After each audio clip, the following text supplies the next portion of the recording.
Fox 5 Health News, and a new study may clear up confusion over past research about the connection between soy and breast cancer. Researchers from Tufts University found that women diagnosed with breast cancer who consumed more soy did not have a higher risk of dying over 9 years than women who ate less. They also found that for women with a certain type of breast cancer, soy actually lowered their risk of dying from any cause during that time. And we now know what killed actor Bill Paxton more than a week ago. TMZ reporting the 61-year-old's death was triggered by an aneurysm that required heart valve surgery, which resulted in a fatal stroke. Joining us now is Dr. Devi from NYU School of Medicine. Hello, hello. Good to see you. You know, the soy thing is very confusing.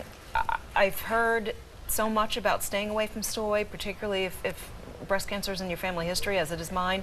This is very confusing. It is confusing. So for background, soy is very similar to estrogen. So it contains something called isoflavones. So they look like estrogen to the body.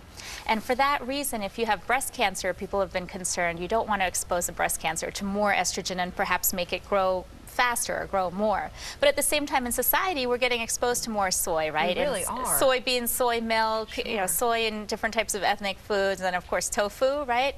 But this study, they basically followed people, these women, for 9 years at Tufts, and then looked to see, depending on their dietary habits, if they had more soy, were they at more risk if they already had breast cancer, right?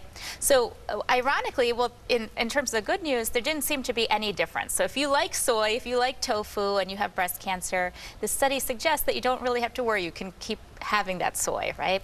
But then for a certain population of patients, it actually protected them. It helped them to live a little longer. So the theory is that maybe the soy looks more like an imposter of estrogen, right? So where the estrogen would normally come in and maybe help those breast cancer cells grow, instead you have the soy isoflavones come in and maybe they bind those cells. So what happens is the estrogen can't get there, right? So they've basically tricked those breast cancer cells.